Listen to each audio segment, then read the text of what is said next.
Ձերք բերեք իտալական նրբագեղ ու բարձրակարգ սալիկների նշված տեսականին, վճարելով բացառիկ 4400 դրամ 1 քառակուսի մետրի համար։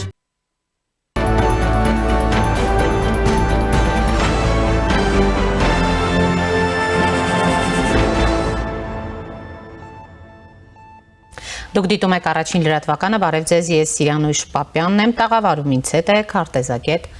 Ռուբեն Գալիչյանը։ Պարոն Գալիչյան, բարև ձեզ, շնորհակալ եմ լավերն ընդունելու համար։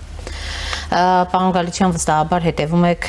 Իրան-Իսրայել այս ծագած պատերազմին եւ ընդհանրապես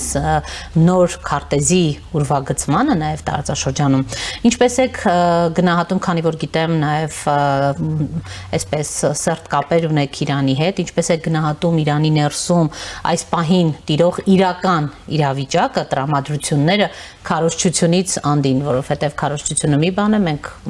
այսօր ականատես ենք այդ քարոզչությանը, բայց այդ քարոզչությունից այն կողմ ինչպիսի տրամադրություններ ունենք։ Դե, երբ որ պատերազմներ են լինում, ընդհանրապես պատերազմները լինում են ղեկավարությունների միջոցով, նրանց պատճառով, նրանց ստեղծած դրության իրականության պատճառով, բայց դուժողը լինում է ժողովուրդը։ Այսօր Իրանի ժողովուրդը կարելի ասել մեծամասնությամբ չեն սիրում իրենց ղեկավարներին, իրենց իշխանությունները, բայց Իսրայելն էլ որ ցանկանում է նրանց տապալել, նրանց երկիրը փոխել, իշխանությունը փոխել,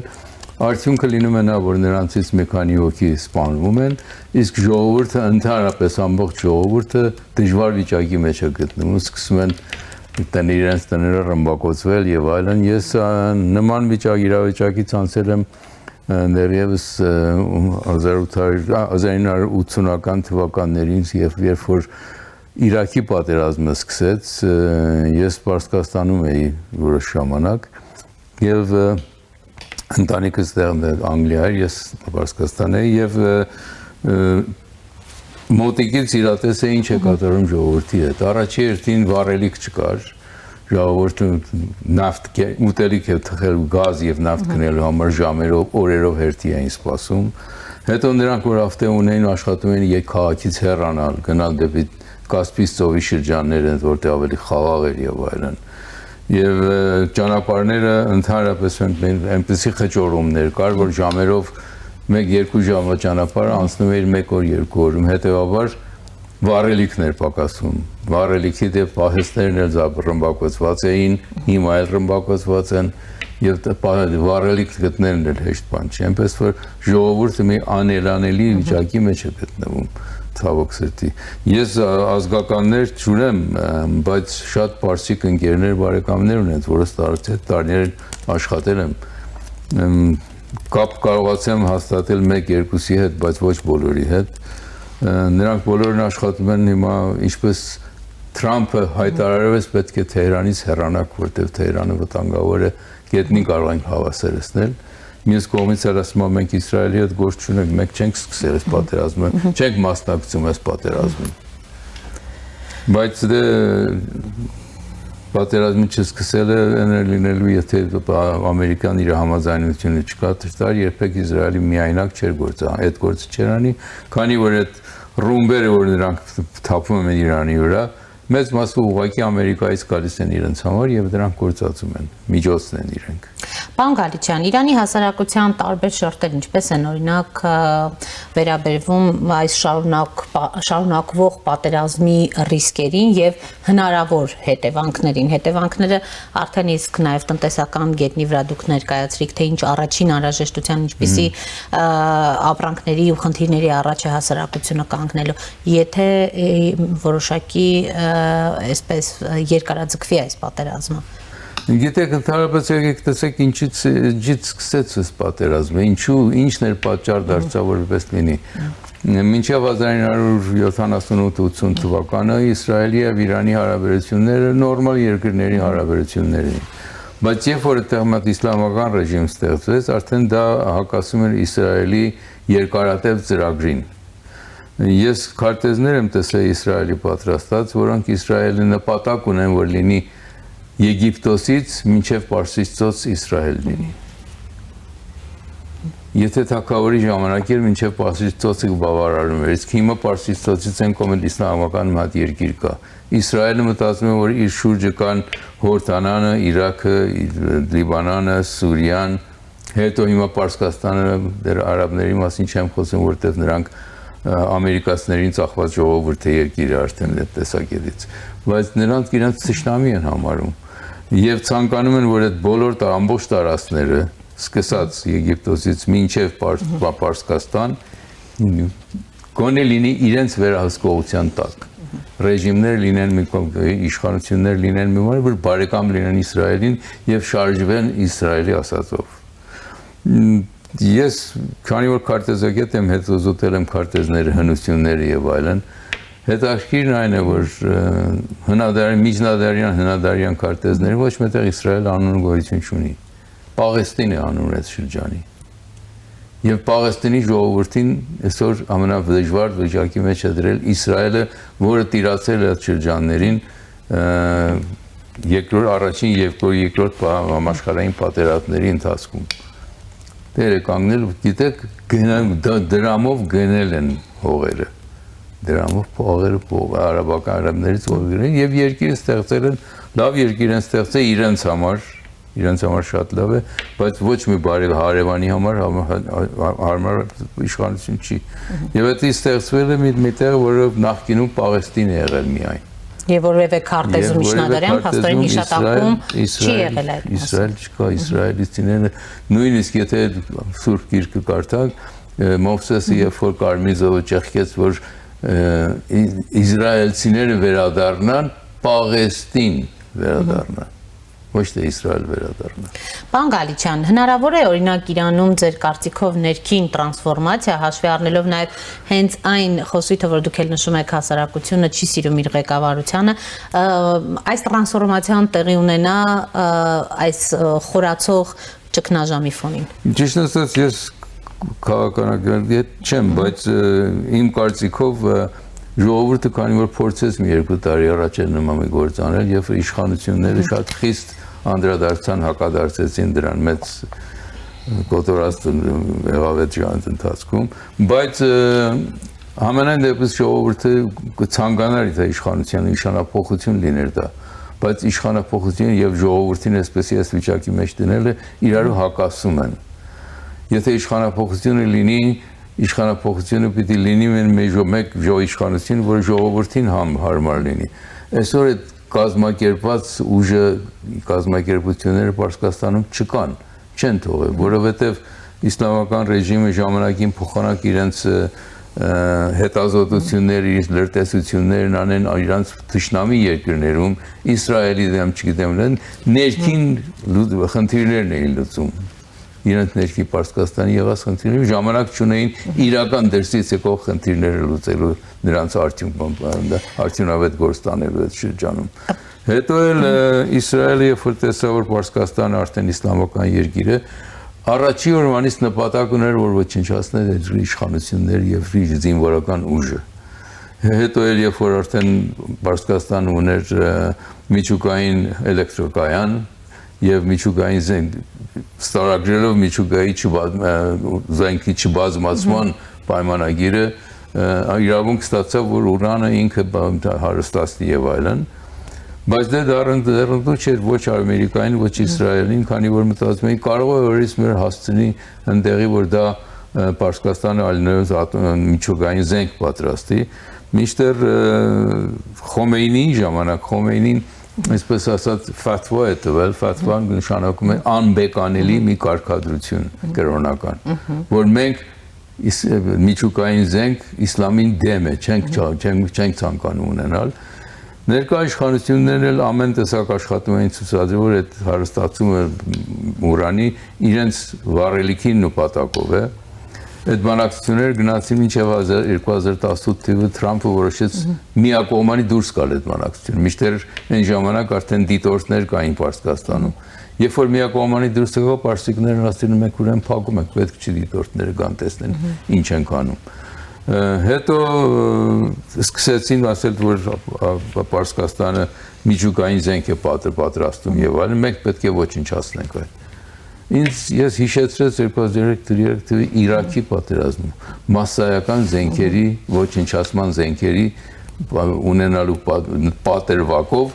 հարձակվեցին Սադամ Հուսեյնի վրա եւ երկիրը ոչնչացրեցին։ 200,000 քաղաքացի մահացավ Իրաքի քաղաքացի, բացի զորքերի եւ այլն։ Դա ճիշտ նույնն է, որ այսօր։ Հետո երբ որ գրավեցին վերջացան, տեսան սիպան գոյություն չունի։ Միջուկային այսպես բազմաթիվ կոտորածների մեծ կոտորածներ պատճառող զենքեր գոյություն չունեն դեռ։ Հիմա նույնը դերել են Պարսկաստանի գլխին, ասում են միջուկային զենք է պատրաստում Պարսկաստանը, ուրեմն պիտի ոչնչացնել։ Պարոն Գալիչյան, պատերազմի տարածումը որ ուղղություններով է առավել հավանական, հաշվի առնելով նույն Իրանի աշխարհագրական դիրքը։ Ճիշտ ասած, Պարսկաստանի աշխարհագրական իրանական դիրքը հյուսիսը հարավին կապող մի երկիր է, Կասպից ծովի, Կովկասի միջոցով եւ Կենտրոնական Ասիայի միջոցով կապում են Պարսից ծոցին եւ Հնդկական օվկիանոսին։ Իսրայելը շատ կցանկանա, որ Պարսից ծոցի հսկողությունը իր ձեռքն առնի, որպեսզի իր ուրած ձևով նավթը բաժանվի, բնավ որտեղ գնավ եւ այլն, եւ դա կլինի այն դեպքում, եթե ամբողջ համարյա երրորդ համաշխարհային պատերազմի նման մի բան լինի։ Ես Պարսկաստանը բաժանելու, կտրատելու, մասանելու ճանապարհ չեմ տեսնում։ Չնայած որ Ալիևը շատ է ցանկանում, որ Իսրայելին Պարսկաստանը միանա իրենց երկրին եւ ատրպատական է, որ հնագույն նահանգներից է Պարսկաստանի դառնա Ադրբեջանի մեկ մաս, բայց եւ այդ ուղղությամբ բավական մեծ բաներ լրատվական լուրեր են տարածում, բան են անում եւ հեռուստացույցի ու ռադիոյի կայարաններ ունեն ուղղված դեպի Իրանի ատրպատականի թրքախոս ժողովուրդը, բայց դա մեծամասնությունը չի Պարսկաստանի թուրքերը չեն դում։ Հետո հատկապես այսօր Իսրայելը սկսեց ռմբակոծել ատրպատականը, Թավրիզը։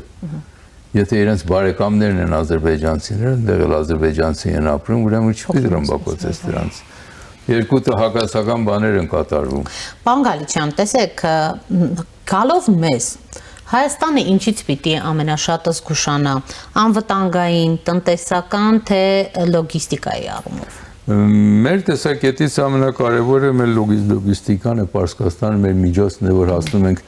դեպի հարավային տակօվկիանոսներին ջրերը եւ ուրիշ ճանապարհ չունենք, Թուրքիայի ճանապարհը դեռևս բաց չէ։ Վրաստանը լարսում է, որ բակվում է, որ բացվում է տարբեր պատրվակներով, հայկական բեռները երբեմն մնում են երկար այնտեղ, ուրեմն ամենավստահելին Պարսկաստանի ճանապարհն էր։ Այսինքն հիմա Հայաստանը լոգիստիկ խնդիրներ լոգիստիկ խնդիրներ է ունելու։ Հիմա արդեն լսեցի, որ որոշ բեռներ կամ բեռնատարներ կան, որ հայկական ապրանք բամ տանում են այստեղից կամ այնտեղից դրսից բերում են, որ մնացել են Պարսկաստանի տարածքում։ Իհարկե դա աստիճանաբար կարող է լուծվի ճանապարհներով կգան, բայց ապագայում երկարատևը դա դժվար խնդիր է։ Պարոն Գալիչյան, իսկ կարծում եք այս պատերազմի արդյունքում կլինեն հստակ պարտվողներ, հաղթողներ, թե բոլորը ըստ էության դուրս կգան այս իրավիճակից կորուստներով։ Եթե լսենք Թրամփին, Պարսկաստանը պիտի հրաժարվի իր ներկա իշխանություններից եւ ամեն ինչը նոր իր Ամերիկայի ուզած ձևով մի իշխանություն լինի դա ներկայացնում են թագաժառանգին, նախին թագաժառանգին, որը մեծացել է Ամերիկայում, Ամերիկայի քաղաքացի է եւ իրենից ոչ մի դիվանագիտական ուժ չի ներկայացնում։ Բայց դե ձեռնտու է դրանց առայժմ կարող են նրանից օգտվել ուրիշ ճանապարհներով Պարսկաստանում ռեժիմի վրա իշխանության բերել մարդիկ, որ իրենց համախոհներն են։ Պարոն Գալիչյան, տեսեք, որպես քարտեզակետ եմ հարցնում, հա, ձեզ ուսումնասիրելով ընդհանրապես մերձավոր արևելքի բոլոր պատերազմներից հետո գծված, այսպես ասած, սահմանները, քարտեզները, ինչ ուրվագիծ եք տեսնում տարածաշրջանի հնարավոր այսպես վերաձևավորման, վերաձևակերպման տեսանկյունից։ Ես այդ տեսակետից Պարսկաստանին փոփոխություն չեմ տեսնում, տեսնում եմ Պարսկաստանը նույնը պետք է մնա, կարող է իշխանությունները փոփոխվեն, բայց երկրի տարածքը այդքան ժողովուրդներ, որ այդ երկու սահմանները չեն փոխվի։ Սահմանները ինձ նոր քարտեզ չի գծվի։ Ես չեմ կարծում, որ գծվի ոչ։ Այս առումով մտահոգվելու բան չկա։ Մտահոգվելու կա, բայց երկմտելու չկա, ես կարծեմ այսօր ուղղակի այսօր։ Ընդհանրապես միջազգային ուրեմն ուժերի ներգրավվածությունը ընդհանրապես այս կոնֆլիկտի վրա քարտեզների գծման փուլում ազդեցություն կարող է ունենալ թե ոչ։ Միջազգային ուժերի ներկայությունը տեղում, եթե ժամանակավոր է լինում, պիտի դուրս գան, ինչպես որ երկրորդ համաշխարհային պատերազմի ժամանակ Պարսկաստանը գրավել էին ամերիկյան, անգլիական եւ սովետական զորքերը։ Բայց պայմանագիրն են, որ պիտի երբ որ պատերազմը վերջացավ, պիտի նրանք լքեին։ Իհարկե անգլիացի ամերիկանցիները լքեցին ժամանակին դուրս եկան, որ խորհրդային միությունը տևեց մինչև համոզեցին, որ պետք է դուրս գա ինքն էլ։ Բայց դուրս եկավ եւ վերադարձավ Պարսկաստան իր նախկին իրավիճակին, որտեղ որ կար առանց փոփոխությունների։ Իսկ Հայաստանի մասով Հայաստանը ինչ դասեր պիտի քաղի օրինակ այս պատերազմի ընթացքից եւ ընդհանրապես աշխարհաքաղաքական այս շարժից, որ մենք տեսնում ենք օրինակ սեփական քարտեզային եւ տարածքային անվտանգության առումով։ Գիտեք ինչ, այստեղ մենք մեր հարևանն ունենք Ադրբեջանը, որ աննախատեսելի մի ուժ է այնտեղ նստած է երևի առիթի է սպասում, որ ինչ կարող անի հայերի դիմաց, եւ այդ արդիվ ես